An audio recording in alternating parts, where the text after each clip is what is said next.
du moment où le consommateur se rend compte qu'il a un pouvoir de changement, il suffit de rencontrer 1, 2, 3 personnes et on peut déjà créer un GAC.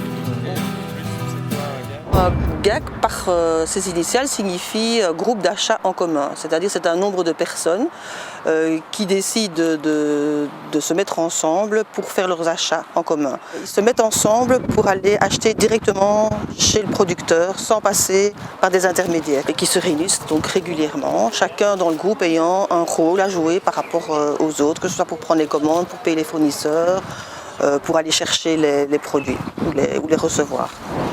Producteurs et consommateurs ont tous deux à gagner de groupements d'achat en commun. Leurs motivations peuvent être diverses.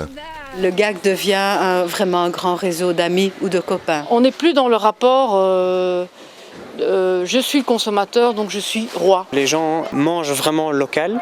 Forcément, si c'est local, pour moi, c'est plus respectueux de l'environnement. Ils apprennent à mieux comprendre la réalité des producteurs. Je pense que les GAC jouent un rôle sécurisant par rapport aux producteurs. Pour une petite surface comme la mienne, c'est intéressant de pouvoir se passer d'intermédiaires au niveau de la distribution commerciale pour pouvoir profiter d'une partie des marges qui seraient consacrées aux professionnels de la distribution et en faire profiter en partie aussi le consommateur.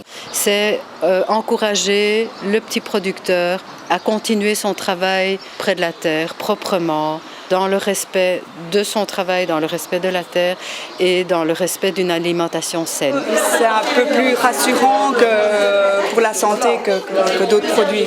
J'ai envie que les enfants voient qu'ils vont manger propre, manger correct. Oui. Les GAC existent pour de multiples raisons. Manger sainement, mais surtout réapprendre à vivre ensemble, diminuer son impact écologique et soutenir l'économie et l'agriculture locale. Pour tout cela, pas forcément besoin d'un label. Certains petits producteurs n'ont pas les moyens d'acheter le label et donc on travaille dans la confiance. C'est pas bio parce que ça n'a pas le label, mais on sait que c'est quand même produit dans des conditions qui respectent l'environnement. En fait, il vaut mieux acheter même un produit fermier, d'un fermier qui travaille en conventionnel mais bien, qu'un produit industriel bio, parce que de toute manière, au résultat, ça sera meilleur et meilleur pour la santé. C'est dans la relation avec l'agriculteur que tout se construit. Nous, on pousse à ce que chaque groupe aille une fois par an au moins. On apprend beaucoup de choses, on comprend mieux le fait qu'on va avoir plus de choix à une période, le fait que le panier va être plus maigre à un moment donné, on va l'accepter. Si les gens viennent ici et qu'on explique vraiment les raisons pour lesquelles on travaille comme ça ou comme ceci, eh bien alors à ce moment-là, c'est constructif de part et d'autre. C'est vraiment très sympathique en fait de rencontrer les gens qui produisent ce qu'on mange en fait. Quand les producteurs ont besoin d'un coup de main, éventuellement ils font appel à nous. Et ceux qui sont disponibles et qui ont envie, ils vont. Les GAC instaurent une relation de confiance entre producteurs et consommateurs. Le producteur soigne donc la qualité des produits, le consommateur connaît mieux les difficultés du producteur. Le prix peut alors être envisagé comme un critère secondaire pour le consommateur, tant que cela permet au producteur de bénéficier d'un revenu acceptable. Si vous allez au marché ou dans certains magasins, il y aura peut-être une toute petite différence même de prix. Maintenant, nous, on sait que c'est un engagement solidaire et que ça permet de faire vivre et rétribuer nos paysans. Le prix, évidemment, c'est important, mais ce n'est pas l'essentiel. L'idée, c'est vraiment de se recentrer localement. Certaines personnes sont parfois réticentes à l'idée de devoir adapter leur manière de cuisiner. D'autres, au contraire, sont séduites par l'idée de découvrir de nouveaux produits et de pouvoir faire leurs courses moins souvent. Et ça change complètement sa manière de s'alimenter, d'acheter. On doit faire l'effort d'apprendre à découvrir des choses qu'on ne connaissait pas. Des herbes qu'on jugeait être des mauvaises herbes qui deviennent de très bonnes choses. Dans la plupart des groupements d'achat, ces très bonnes choses ne se limitent pas aux légumes. Seulement 30% de sucre. Dans le domaine alimentaire, on a des œufs, on a des produits laitiers, du fromage de chèvre, du fromage de vache, de brebis, de la viande, du riz, on a vraiment des légumes à foison. Donc on peut se nourrir entièrement au GAC. On a également du savon, des produits de lessive, des choses comme ça. De manière pratique, un groupement d'achat n'est pas très compliqué à mettre sur pied. Il suffit de rencontrer 1, 2, 3 personnes et on peut déjà créer un GAC. On se met ensemble, on commence à acheter ensemble et les choses s'enclenchent naturellement. Ça peut se faire au niveau d'une rue, ça peut se faire dans une famille. Je pense que si les groupes tiennent et peuvent être pérennes, c'est parce qu'il y a une convivialité qui s'installe aussi dans un quartier autour de ce projet-là qui est simple. Il faut prendre le temps que le groupe se connaisse et définisse ce qu'il attend, ses objectifs, et puis après faire le tour des producteurs pour voir celui ou ceux qui collent le mieux, enfin dont la façon de travailler colle le mieux à leurs attentes. Comment les différents producteurs qui fournissent le GAC ont-ils été trouvés? Souvent géographiquement parlant, donc ils sont proches de nous. Par le bouche à oreille, une telle personne connaît tel producteur pas très loin de chez elle. Un des premiers problèmes peut être de trouver des producteurs locaux qui respectent les critères établis par le groupe. J'aimerais bien qu'on soit encore plus local au niveau des produits. Le problème, c'est qu'on n'a pas suffisamment de propositions hyper locales, je pense. Mais il ne faut pas mettre la charrue avant les bœufs. Avant de rencontrer des producteurs, le groupe doit s'être positionné sur une série de questions clés concernant son mode de fonctionnement.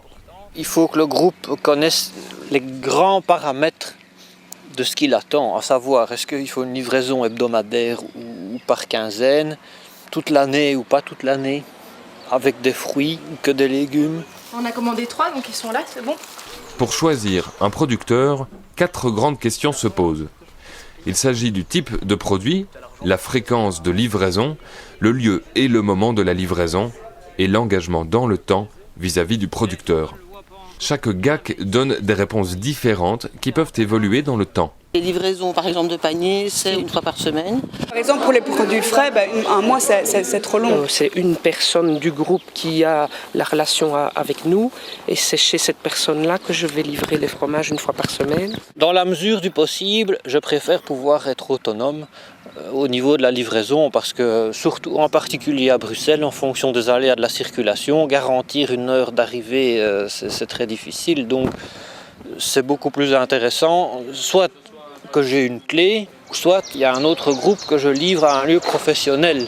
Donc, les gens sont là toute la journée. Dans la plupart des GAC, il n'est pas obligatoire de commander chaque semaine. De plus, chaque membre peut quitter le groupe quand il le souhaite.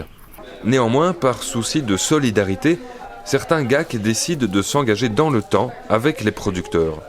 Cette démarche les aide à se lancer tout en leur garantissant un revenu à long terme sans période de creux dans la demande. C'est le cas des AMAP, Associations pour le maintien de l'agriculture paysanne, ainsi que des GASAP, Groupe d'achat solidaire de l'agriculture paysanne. On passe une convention en fait avec ce producteur et on s'allie donc pendant toute l'année à effectivement acheter la production qu'il fait et être solidaire effectivement par rapport à l'ensemble de sa production sur l'année. Notre souci n'est plus de vendre, mais par contre notre souci c'est de produire. D'autres questions se posent ensuite concernant le mode de fonctionnement du groupe. Quelques GAC ont livré leurs secrets. Un lieu de rencontre régulier, ça c'est important. Un endroit, ça peut être 1 fois chez l'un, 1 fois chez l'autre. Je veux dire, ça ne doit pas être un endroit fixe, mais ce qui est important, c'est garder un contact régulier. Alors Fabienne, on est donc ici chez toi. Est-ce que tu peux nous expliquer comment ça se passe quand on vient chercher son panier de légumes le samedi? Alors c'est tout simple. Chaque panier est étiqueté au nom de la personne qui l'a acheté. Donc voilà, les personnes prennent leur panier, le sortent à l'extérieur, vident le panier dans leur propre sac. Merci, hein. Dans certains groupes, la commande se fait sur place pour la semaine qui suit. Il est parfois possible de commander chez soi par téléphone, par mail ou à l'aide d'un formulaire en ligne. Alors, je dois pousser un pour mon grand panier. On a pris comme option ici que chacun doit donner un coup de main. La plupart des membres est engagé dans une tâche, que ce soit une tâche plus importante ou une tâche moins importante, ça c'est pas grave. Donc il y a des rôles qui sont répartis dans le groupe et qui changent, ce qui crée une très bonne dynamique de groupe. Je fais 2 choses. Je m'occupe d'aller chercher les fromages à la ferme de Jamjoul. Je découpe les fromages avec Françoise et d'autres. Et puis je fais la distribution. Il y a un trésorier. Le trésorier gère tous les comptes et gère le compte bancaire. Donc la famille paye sur un compte un compte courant du GAC qui est géré par ce trésorier. Tout se paye d'avance, enfin tout se paye à la commande. Chaque personne responsable d'un producteur gère avec le producteur la manière dont lui paye le producteur. Moi, je paye par virement. Nous avons d'autres moments que les moments de distribution. Ces moments de rencontre sont organisés par le groupe Convivialité. Il n'y a pas vraiment de règles. On ne peut pas dire qu'on se réunisse 3 ou 4 fois par an. L'initiative des groupements d'achat est de plus en plus répandue dans notre pays. Elle permet de créer du lien social et elle participe à son rythme à améliorer la société. Si chacun agit un peu comme ça en conscience, on avance au niveau de l'écologie. C'est comme ça pour tout.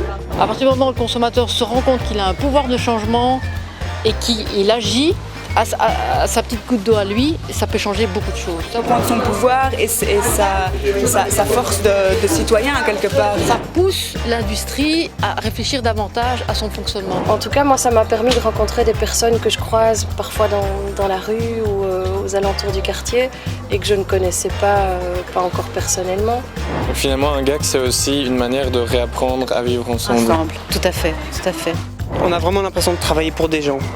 On cherche d'autres groupements d'achat, je veux dire, c'est directement le genre de filière qu'on recherche. L'engagement de chacun est important parce que chacun y a sa place. Je pense que chacun y trouve son compte au-delà de la qualité des produits.